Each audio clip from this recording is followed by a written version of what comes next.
رزق حلال کمانے والوں کے لیے اللہ اپنی رحمت کے خزانے کھول دیتا ہے، دنیا میں باعزت کرتا ہے اور آخرت میں بلند درجات سے نوازتا ہے۔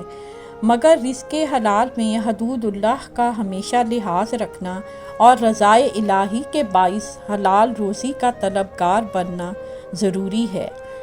قرآن کریم میں مختلف آیات میں اللہ تعالیٰ کا ارشاد ہے، اور بے شک ہم نے زمین پر رہنے کے لیے جگہ دی اور ہم نے اس میں تمہارے لیے روزی بنائی، اور ہم نے تمہارے لیے وہاں معاش کے سامان بنائے اور ان کو بھی روزی دی جن کو تم روزی نہیں دے سکتے۔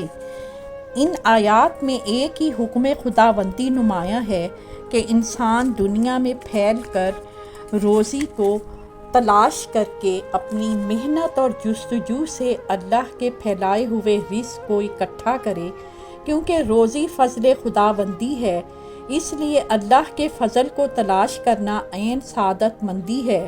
مگر اللہ کو چھوڑ کر مال و دولت کے حصول کا غلام بن جانا سب سے بڑی بدقسمتی اور ذلت ہے، لہٰذا حلال روزی کمانا انسان پر فرض عین ہے۔ ہم آپ کے خیالات آج کے موضوع پر سننا چاہتے ہیں۔ آپ اس تعلیم کو اپنی زندگی میں کیسے شامل کرتے ہیں؟ اپنے خیالات نیچے دیے گئے کومنٹس میں شیئر کریں۔ اس ویڈیو کو لائک کرنا، ہمارے چینل کو سبسکرائب کرنا اور بیل آئیکن کو دبانا نہ بھولیں تاکہ آپ ہماری نئی آنے والی ویڈیوز سے باخبر رہ سکیں۔ آپ کی قیمتی رائے ہمارے لیے اہم ہے اور ہم ہر کومنٹ کو پڑھتے ہیں۔ اس ویڈیو کو دیکھنے کا شکریہ۔